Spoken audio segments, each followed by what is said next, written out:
السلام عليكم ورحمة الله وبركاته. بسم الله الرحمن الرحيم. الحمد لله رب العالمين والصلاة والسلام على رسوله الكريم وعلى آله وصحبه أجمعين. أما بعد, সম্মানিত শ্রোতা দর্শক মণ্ডলী যেখান থেকে আমাদের সাথে যুক্ত হয়েছেন, আল্লাহ রাব্বুল আলামিনের প্রশংসা এবং প্রিয় নবী সাল্লাল্লাহু আলাইহি ওয়াসাল্লামের উপর সালাত ও সালামের পর আজ রবিবার 23 জিলকাদা 1447 হিজরি মোতাবেক 10 মে 2026 আমাদের ধারাবাহিক আলোচনা গত সপ্তাহ থেকে শুরু করেছি। হজ, ওমরার বা হজ ও কুরবানির মাসাইল, হজ ওয়াল উযহিয়া। আজকে হজ সম্পর্কে গুরুত্বপূর্ণ যে বিষয়গুলি সেগুলি সংক্ষেপে আমাদের সামনে পেশ করব, কারণ বিস্তারিত পেশ করলে তো অনেকগুলি পর্বের প্রয়োজন রয়েছে। আর সামনে আমাদের একটি সপ্তাহ বা একটি রবিবার আছে, তারপর ইনশাআল্লাহ তাআলা আমরা হজের সময় একেবারে চলে আসবো। আল্লাহ রাব্বুল আলামিনের কাছে দোয়া করি, আল্লাহ আমাদের সকলকে, সকল মুসলিম ভাই বোনদেরকে যে যেখানে আছেন সার্বিক দিক থেকে হেফাজত রাখেন। আল্লাহ দিনের হেফাজত করেন, দুনিয়ার হেফাজত করেন, পরিবারের হেফাজত করেন, ধন সম্পদ, দুনিয়া আখিরাত সবকিছুর আল্লাহ হেফাজত করেন। সমস্ত বালা মুসিবত থেকে, অনিষ্ট থেকে, জালিমের জুলুম থেকে, সীমা লঙ্ঘনকারী সীমা লঙ্ঘন থেকে আল্লাহ সকলের হেফাজত। হাজী সাহেবদেরকে আল্লাহ সহি সালামতে যে যেখানে আছেন, কেউ পৌঁছে গেছেন, কেউ পথে আছেন, কেউ বের হবেন, সবাইকে আল্লাহ রাব্বুল আলামিন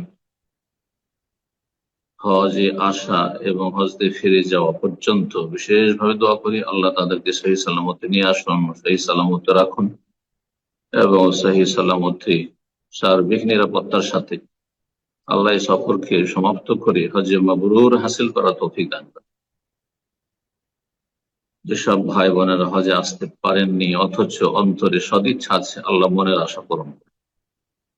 যারা হজ করেছেন তাদের বারবার বাইতুল্লাহর হজের আল্লাহ তৌফিক দান করুন, আল্লাহ রাস্তাকে সহজ করুন। যারা হজে সক্ষম আর্থিক দিক থেকে কিন্তু দিনের গাফিলতিতে অবহেলায় আছেন, আল্লাহ তাদের হেদায়েত নসিব। জালেমের জুলমকে আল্লাহ দূর করুন, জালেমের জুলম দিয়ে জালেমকে আল্লাহ ধ্বংস করুন। আলোচনার বিষয়বস্তু আজকে হজের রুকন, ওয়াজিব এবং এহরাম অবস্থায় নিষিদ্ধ কাজগুলি। হজের রুকন হচ্ছে 4টি। রুকন মানে হচ্ছে স্তম্ভ, খুঁটি। যে কোন ইবাদত বন্দেগীর যে রুকন, স্তম্ভ রয়েছে, সেগুলির কোন একটি যদি ছুটে যায় অথবা ছেড়ে দেয়, ইচ্ছা করে ছেড়ে দিল অথবা অনিচ্ছাকৃত ছুটে গেল, তাহলে সে হজ হবে না, সে ইবাদত হবে না। যেমন সালাতের রুকন রয়েছে, সিয়ামের রুকন রয়েছে, তেমনি হজের রুকন রয়েছে, ওমরার রুকন রয়েছে। এই রুকনগুলি সবচেয়ে গুরুত্বপূর্ণ ফরজ।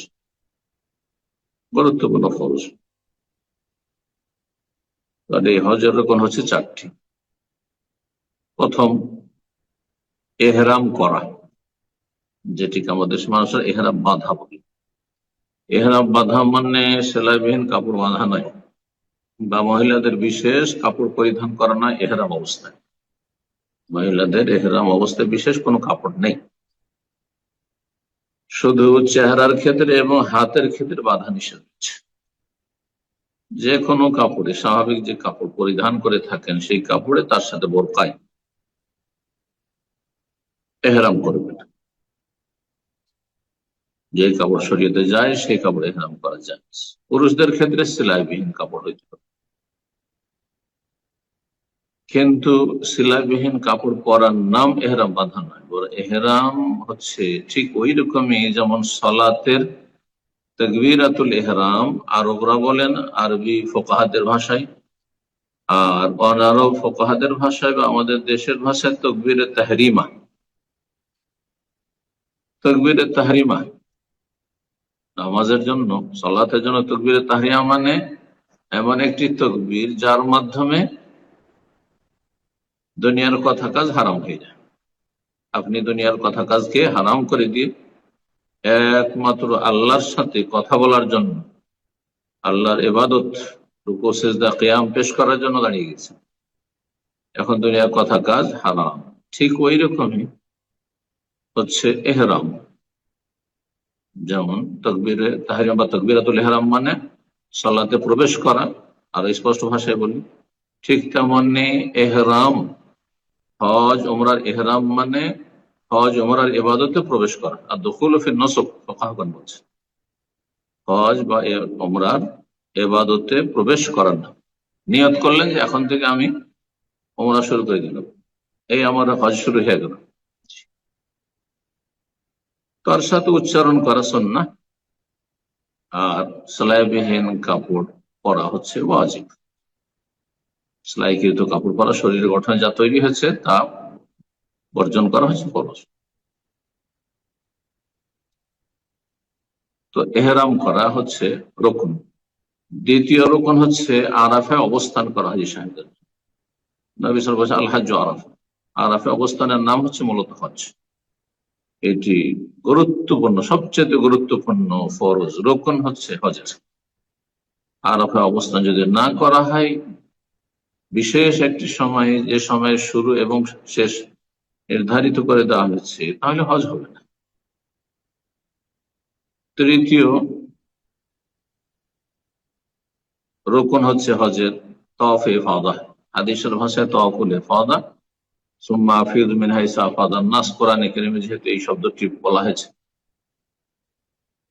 ইফাদা মানে প্রত্যাবর্তন করা, ফিরে আসা। আরাফা থেকে ফিরে এসে মুজদালিফায় ফিরে আসলেন, তারপরে মিনাহে এসে আপনি তওয়াফ করবেন 10 তারিখে, যেটি এটি তওয়াফে ফিরে এসে। তওয়াফুজ জিয়ারা ফিকহের কিতাবাদের ভাষায় এটিকে তওয়াফুল ফরজ, ফরজ তওয়াফ বলা হয়। এটি যেহেতু হজের রুকন, সে তওয়াফুল রুকন বলা হয়। তওয়াফুল হজ বলা হয়, যেটি হজের সবচেয়ে গুরুত্বপূর্ণ তওয়াফ, সেই জন্য তওয়াফুল হজ বলা হয়। বেশ কিছু নাম রয়েছে, একই তওয়াফ। 4 নম্বর সর্বশেষ হজের রুকন হচ্ছে সাফা মারওয়া সাই করা। আগের তিনটিতে কোন ফুকাহায়ে কেরামদের ইখতিলাফ নেই। আহলুস সুন্নাত ওয়াল জামাত, হানাফি, শাফিঈ, মালিকি, হাম্বলি, আহলুল হাদিস কারো ইখতিলাফ নাই। ইহরাম করা, আরাফা অবস্থান করা, তওয়াফ ইফাদা, এগুলো হচ্ছে রোকন ফরজ। সাই সম্পর্কে হানাফি মাযহাব শুধু ভিন্ন মত পেশ করেছে। তারপর হচ্ছে সাই হচ্ছে তাদের কাছে ওয়াজিব, রোকন নাই। এই জন্য সাইকেও ছেড়ে দিলে হানাফি মত ফতোয়ায় দম দিয়ে ঘাটতি পূরণ হয়ে যায়। কিন্তু সঠিক মত অধিকাংশ আইম্মা কেরামদের, সালাফ খালাফ সবার, যে সাফা মারওয়া সাই হচ্ছে রোকন ফরজ, সেটি ছেড়ে দিয়ে হজ হয়। আল্লাহ তাআলা। হজের ওয়াজিব কয়টি?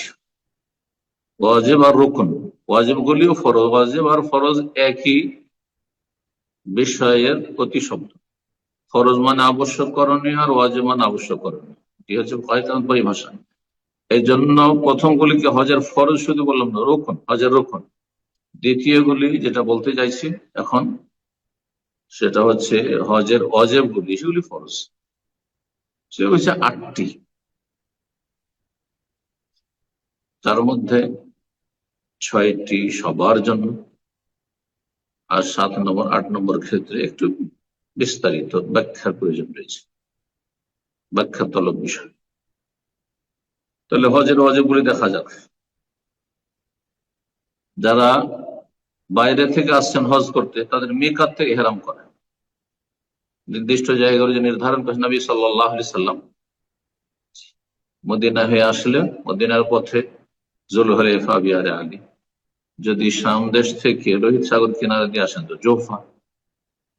আর যদি দক্ষিণ অঞ্চল থেকে ইয়ামানের দিক থেকে আসেন, যখন পানি জাহাজে লোকেরা ভারত, বাংলাদেশ, পাকিস্তান থেকে আসে, তখন ইয়ালামলাম পড়তো।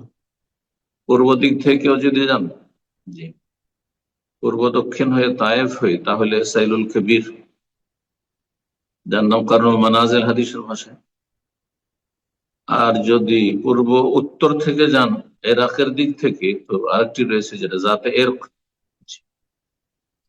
এই 5টি মিকাত, মিকাত হচ্ছে 5টি। মিকাতে ইহরাম করা যারা বহিরাগত আছে। যারা মক্কায় আছেন বা মিকাতের ভিতরে জেদ্দায় আছেন, তারা নিজের ঘর থেকে ইহরাম করছে। হাত্তা হলো মক্কা মিন মক্কা, নবী সাল্লাল্লাহু আলাইহি ওয়াসাল্লাম মক্কাবাসী, মিকাতের ভিতরে যারা অবস্থানকারী, তারা নিজ নিজ ঘর থেকেই মসজিদ আয়েশা যাওয়ার কোনো প্রয়োজন নেই হজের ক্ষেত্রে।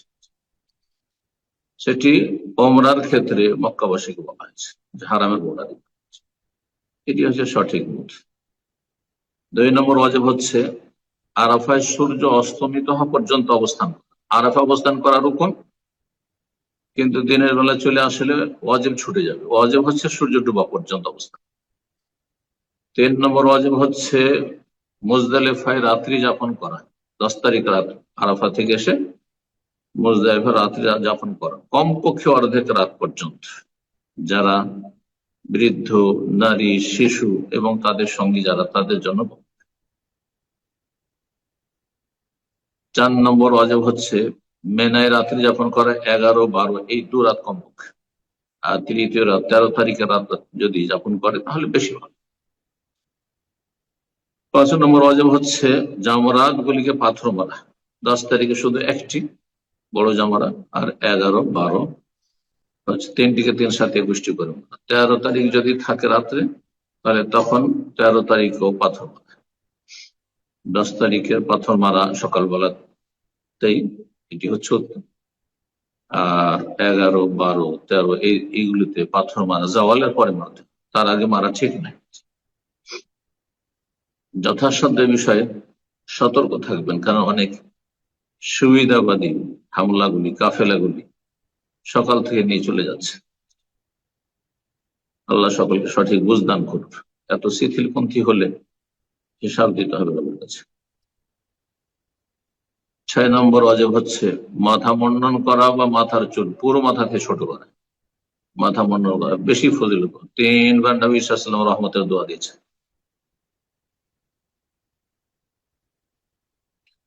এই 6টি সবার জন্য। মহিলাদের ক্ষেত্রে মাথা মুন্ডন নেই, শুধু মাথার চুল ছোট করা। মাথা মুন্ডন হারাম, জায়েজ নয়। 7 নম্বর তওয়াফুল ওয়াদা, বিদায় তওয়াফ। বিদায় তওয়াফ সবার জন্য, একমাত্র ঋতুবতী মহিলা বা প্রসূতির যে ব্লিডিং, নেফাস অবস্থায় রয়েছে, নেফাস বা মাসিক অবস্থায় যদি থাকে তাহলে তখন ছাড় রয়েছে। 8 নম্বর ওয়াজিব হচ্ছে কোরবানি করা, কিন্তু সবার জন্য নয়। হজ্জে তামাত্তু যদি কেউ করে, অধিকাংশ মানুষ হজ্জে তামাত্তু করে অথবা কেরান করে। হজ্জে তামাত্তু বা কেরান করে, অর্থাৎ হজের মৌসুমে যদি উমরাও করা হয় পৃথক পৃথক ভাবে তামাত্তুতে, আর কেরানে একসাথে দুটো নিয়ত মিলিয়ে, এই 2 হজে কোরবানি করা ওয়াজিব। আর যদি হজের ইফরাদ বা হজে মুফরাদ করে, শুধু হজ করলো, তাহলে কোরবানি করা ওয়াজিব নয়। কোরবানি তখন নফল, কেউ যদি স্বেচ্ছায় করতে চান ভিন্ন বিষয়। ওমরার রুকন কয়টি? ওলামারা বলেছেন ওমরার রুকন হচ্ছে 3টি। হজের রুকন ফরজ কয়টি জানলাম? 4টি। আর ওমরার হচ্ছে 3টি। এহরাম করা, বাইতুল্লাহ তাওয়াফ করা, সাফা মারওয়া সাই করা। এছাড়া ওমরার ওয়াজিব হচ্ছে 2টি, মাথা মুন্ডন করা বা চুল ছোট করা, আর বহিরাগতদের মিকাত থেকে ইহরাম করা। এই দুটো ওয়াজিব। মাথা মুন্ডন হচ্ছে ওয়াজিব, ওমরার বা হজের রুকন নাই, তবে জানতে। আবার বলছি যে যদি কেউ হজের রুকন ছেড়ে দেয় অথবা ছুটে যায়, তাহলে সেই ব্যক্তির হজ হবে না বা ওমরা হবে না, যদি রুকন ফরজ ছেড়ে দেয়। যে 4টি রয়েছে হজে আর 3টি রয়েছে ওমরায়। আর কেউ যদি ওয়াজিব ছেড়ে দেয় তাহলে দম দিতে হবে, দম দিতে হবে। গুনাহগার হবে ছেড়ে দিলে। আর যদি ভুলে গিয়ে ছেড়ে দেয় তো দম দিয়ে ঘাটতি পূরণ। ভুলে গেলে গুনাহগার হবে না, কিন্তু দম দিয়ে ঘাটতি পূরণ করবে। কেউ যদি সুন্নত ছেড়ে দেয়, এছাড়া যত কথা কাজ রয়েছে হজ ওমরায়, যত কথা কাজ রয়েছে যেগুলি আজকে আলোচনা করলাম, সেগুলি ছাড়া সবগুলি সুন্নাত। তালবিয়া পড়া সুন্নাত, ইজতেবা করা সুন্নাত, রামাল করা সুন্নাত। তারপরে সাফার মাঝখানে বিশেষ একটি জায়গায় পুরুষদের জন্য একটু দৌড়ানো সুন্নাত, জি। সাফার উপর মারোয়ার উপর দোয়া করা সুন্নাত, জি। জামরাতে দোয়া করা সুন্নাত, মুজদালিফায় ফজর পরে দোয়া করা সুন্নাত ইত্যাদি। বাকি সমস্তগুলি হচ্ছে সুন্নাহ। সুন্নাহ যত ছাড়বে তত নেকি কমতি হবে। এহরামে নিষিদ্ধ কথা কাজ পুরুষ নারী উভয়ের জন্য হচ্ছে 6টি। কিছু নিষিদ্ধ কাজে পুরুষ নারী সবাই সামিল। কিছু নিষিদ্ধ শুধু পুরুষদের জন্য, কিছু নিষিদ্ধ হচ্ছে শুধু মহিলার জন্য। বিস্তারিত আলোচনা করা যাক তাহলে। এহরাম অবস্থায় মাথা মুন্ডন করা অথবা চুল ছোট করা অথবা নখ কাটা পুরুষ নারী সবার জন্য নিষিদ্ধ। এহরাম অবস্থায় সহবাসের পূর্বে যৌনাচার, যে কোনো ধরনের যৌনাচার, এমনকি বিবাহ বন্ধন, বিবাহ করা, বিবাহ কারো দেওয়া অভিভাবক হয়ে অথবা বিয়ে করার জন্য পাত্রী দেখা, বিয়ের কথাবার্তা করা, বিয়ের সাক্ষী থাকা, স্ত্রীর দিকে কামভাব নিয়ে তাকানো, হ্যাঁ, অথবা আলিঙ্গন করা ইত্যাদি, কামভাব নিয়ে, সবগুলি হচ্ছে নিষিদ্ধ এহরাম অবস্থায়। 3 নম্বর তাকলিমুল আজহার, বিশেষভাবে আলমারা উল্লেখ করেছেন নখ কাটা বা শরীরের কোনো জায়গায় চামড়া কাটা। নিজের পশু পাখি নয় যে এর অবস্থায় পশু পাখি জবাই করতে পারবেন এমন কিছু নয় কিন্তু। 4 নম্বর নিষিদ্ধ কাজ হচ্ছে হাত মোজা পরা, পুরুষ নারী সবার জন্য নিষিদ্ধ। 5 নম্বর হচ্ছে সুগন্ধি ব্যবহার করা, আতর সুগন্ধি ব্যবহার করবে না, কিন্তু সাধারণ সাবান যেগুলোতে স্বাভাবিক সুগন্ধি থাকে সেটি জায়েজ, এটি আতরের অন্তর্ভুক্ত নাই। আতর সুগন্ধি যেগুলি স্প্রে আকারে হোক অথবা অন্যান্য আতর আকারে হোক সেটা নিষিদ্ধ, কিন্তু এমনি যে কোনো সাবানের সেন্ট যে রয়েছে এটি জায়েজ ওলামা বলেছে, এই ক্ষেত্রে বাড়াবাড়ি করা ঠিক নয়। 6 নম্বর নিষিদ্ধ কাজ হচ্ছে স্থলচর প্রাণী শিকার করা বা হত্যা করা। কোরআন এখানে আল্লাহ নিষেধ করেছে, তাহলে জলচর প্রাণী শিকার করা যায়। ওয়াহিল্লাকুম সাইদুল বাহরি ওয়া তা'আমুহু, সূরা মাইদা আল্লাহ বর্ণনা করেছেন। দ্বিতীয় নিষিদ্ধ কাজ এহরাম অবস্থায় পুরুষের জন্য, মহিলার জন্য নয়, তা হচ্ছে সেলাইকৃত কাপড় পরা, মহিলাদের জন্য জায়েজ, পুরুষের জায়েজ নয়। 3টির মধ্যে প্রথম এটি। তৃতীয় হচ্ছে পা ঢাকা, মোজা পরা, পুরুষদের জন্য জায়েজ নয়, হারাম এহরাম অবস্থায়, কিন্তু মহিলারা মোজা পড়তে পারবে, পা মোজা পড়বে, হাত মোজা নয়। এইরকমই 3 নম্বর হচ্ছে মাথা ঢাকা পুরুষের জন্য জায়েজ নয়, কিন্তু মহিলার জন্য ওয়াজিব, এহরাম অবস্থায় মাথা ঢাকবে। তৃতীয় বিষয় যা এহরাম অবস্থায় মহিলার জন্য হারাম, নিষিদ্ধ, কিন্তু পুরুষের জন্য হারাম নয়, তা হচ্ছে নেকাব, মুখোশ ব্যবহার করা, চেহারার উপর এমন কাপড়ের ব্যবহার যাতে চোখেরও ফাটল থাকে। নাকাবায়ন মানে ছিদ্র করা, ছিদ্র বিশিষ্ট যে নেকাব আজকাল মহিলারা ব্যবহার করে থাকে হিজাবের জন্য, এইরকমই মাস্ক পরা, এটি নারীদের জন্য জায়েজ নয়। তাহলে কি করবে? বেগানা পুরুষের সময় চেহারা খোলা থাকবে। এক শ্রেণীর মহিলারা এরকম মনে করে, তাদের অভিভাবকরা, এক শ্রেণীর বেদাতি ওলামারা তাই মনে করে থাকে, মহিলারা চেহারা খুলে তোমরা ইহরাম করো, না, জায়েজ নয়, হারাম। চেহারায় সবচেয়ে বেশি আকর্ষণ রয়েছে না, এটা বুঝতে তারা ভুল করেছে। এই ক্ষেত্রে মা আয়েশা রাদিয়াল্লাহু তাআলা আনহা আমল সহিহ বুখারীতে রয়েছে, সেটার আমল করতে হবে। তা হচ্ছে তিনি বলছেন যে আমরা হজের সফরে থাকতাম, ইহরাম অবস্থায় থাকতাম, ওমরা সফরে থাকতাম, ইহরাম অবস্থায় থাকতাম। যখন কাফেলার বেগানা পুরুষরা কাছাকাছি আসতো, তখন আমরা সাদালাত এহদানা জিলবাবাহা, আমাদের নারী জাতিরা তার নিজের লম্বা ওড়না বা চাদরকে মাথার উপর থেকে লটকিয়ে নিত, মাথার উপর থেকে লম্বা চাদর লটকিয়ে আপনার চেহারা ঢেকে নিতে বেগানা পুরুষ আসলে। যাওয়াজুনা, যখন আমাদের থেকে তারা পার হয়ে দূরে চলে যেত আর দেখতে পাচ্ছে না, তখন কাশাফনা চেহারা খুলে দিতাম। এই ছিল আজকের মোটামুটি গুরুত্বপূর্ণ আলোচনা। এছাড়া হজ তোমরা সম্পর্কে অনেক আলোচনার দিক রয়েছে, আল্লাহ রাব্বুল আলামিন যেন আমাদেরকে উপকারী জ্ঞান দান করেন, নেক আমলে তৌফিক দান করেন। একটি বিষয় আর বলে নাও ভালো হবে। হজ উমরা যেহেতু সময় আমাদের নেই, সামনে হজ কাছে চলে আসছে, হজ উমরার কিছু শিষ্টাচার আদব কায়দা রয়েছে। ওলামারা দুই ভাগে ভাগ করেছেন, কিছু জরুরি আবশ্যক, হ্যাঁ, আদব কায়দা শিষ্টাচার, আর কিছু সুন্নত মুস্তাহাব শিষ্টাচার। ওয়াজিব আদব কায়দা শিষ্টাচার আর সুন্নত মুস্তাহাব শিষ্টাচার।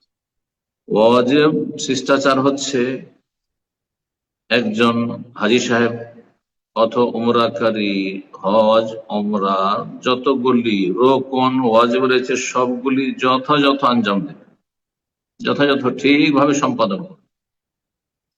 এহরামের নিষিদ্ধ কথা কাজ থেকে পুরোপুরি বেঁচে থাকবে।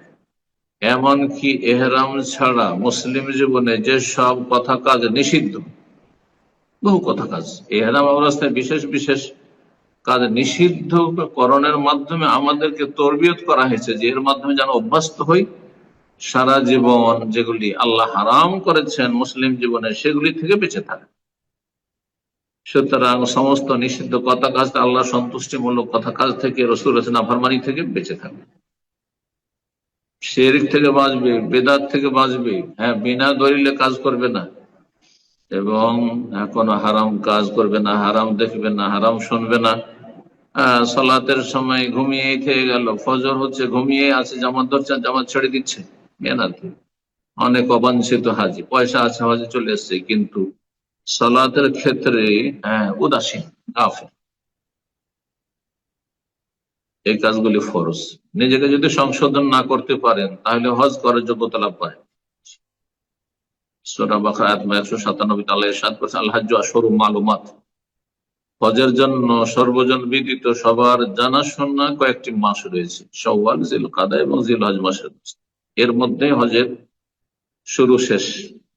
ফামান ফারাযা ফীহিন্নাল হাজ্জ, সুতরাং এই সময়গুলিতে যে নিজের উপর হজকে আবশ্যক করে নেবে, মানে হজের মধ্যে প্রবেশ করবে, ফালা রাফাসা, তারা যেন যৌনাচার না করে, ওয়ালা ফুসুকা, আল্লাহ রাসূলের নাফরমানি, বিরুদ্ধাচরণ না করে, গুনার কাজ না করে, ওয়ালা জিদাল ফিল হজ, হজে কোন রকম ঝগড়া বিবাদ তর্ক বাক বিতণ্ডায় জড়িত না।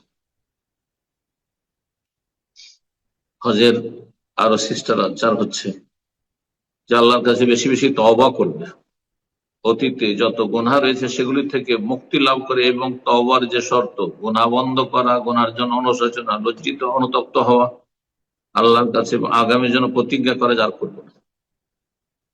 মানুষের হক যদি নষ্ট করে থাকে, রদ্দুল মাজালিম, সেই হকগুলি আদায় করে দেবে, না হলে তাদের মুক্তি লাভ, অব্যাহতি লাভ, আদায় করার হলে আদায় করবে, আর যদি ক্ষমা নেওয়ার হয়, যথেষ্ট হয়, তাহলে ক্ষমা। ঋণের বোঝা থাকলে ঋণ পরিশোধ করবে, ঋণ পরিশোধ করে হজে আসবে। একমাত্র কোন ব্যক্তি যদি বলে যান হজ করে আসেন পরে এসে দেবেন, সেটা ভিন্ন বিষয়, না আসল হচ্ছে ঋণ পরিশোধ করে তারপরে হজের প্রস্তুতি নেবেন। এই যে নয় যে আপনি এদিকে ঋণের বোঝা আছে আর হজ করছেন।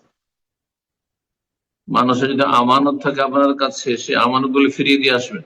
ইন্নাল্লাহি আমানাত তুআদ্দুল আমানাতি ইলা আহলিহা, হতে পারে আপনি ফিরে যাবেন না, কে দেবে সেগুলি? আপনার স্ত্রী, আপনার ছেলে মেয়ে যদি না দেয়, আমানত আদায় করে দেবেন। হালাল পয়সা দিয়ে হজ করবেন, হারাম দিয়ে নয়। সন্দেহপূর্ণ সম্বল নিয়ে আসবেন না।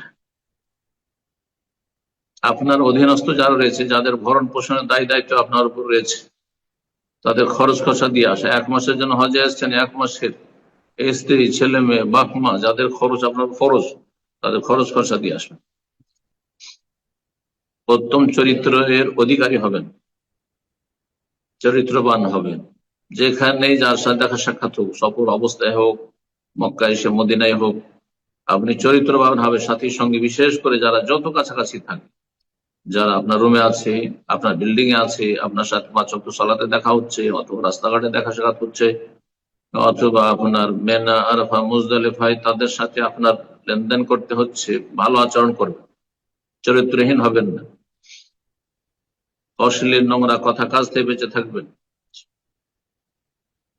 এবং হজের প্রতিটি কাজে যে তত্ত্ব রহস্য রয়েছে, হেকমা রয়েছে রব্বুল আলমিনের। কেন আল্লাহ রব্বুল আলমিন সেলাইবিহীন কাপড় পরতে বলেছেন, সেলাই করা কাপড় থেকে আর পুরোপুরি মুক্ত হতে বলেছেন? আল্লাহর সামনে প্রস্তুতি নেওয়া, চিন্তা করবেন। যেমন হাজির হয়েছেন একসাথে আরাফার ময়দান, এই রব্বুল আলমীর সামনে হাসরের মাঠে বিচার দিবসে হাজির হইতে হবে। আপনি জামরাতকে পাথর মারছেন, জামরাতকে পাথর মারা চাইতে গুরুত্বপূর্ণ আপনার জীবন আমার জীবন হয়েছে শয়তানকে পাথর মারা, অর্থাৎ শয়তানকে নিরাশ করে দেওয়া। যে শয়তান বলা তুমি ফতুয়াতি শয়তান, শয়তানের পথের প্রতি শয়তানকে খুশি করবো না, আল্লাহকে খুশি করবো, আল্লাহকে রাজি করবো, নবীর তরিকায় চলবো। সমস্ত আমল আল্লাহ সন্তুষ্টির জন্য ইখলাসের সাথে করবেন, দুনিয়ার কোনো স্বার্থ খরচ যেন না থাকে।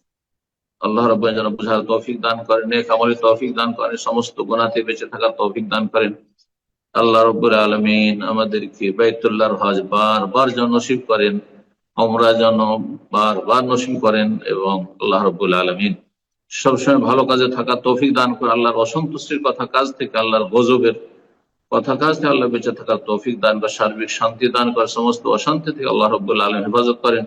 আমাদের পাপের কারণে আল্লাহ যেন পাকড়াও না করেন। ওয়ালা তা'তাদু ইন্নাল্লাহা লা ইউহিব্বুল মু'তাদিন, তোমরা সীমা লঙ্ঘন করিও না, আল্লাহ সীমা লঙ্ঘনকারীকে ভালোবাসেন না। ধ্বংস করে দেন, বরবাদ করে দেন। আল্লাহ সঠিক বুঝ দান করুন। সুবহান রাব্বিকা রাব্বিল ইজ্জাতি আম্মা ইয়াসিফুন ওয়া সালামুন আলাল মুরসালিন ওয়ালহামদুলিল্লাহি রাব্বিল আলামিন।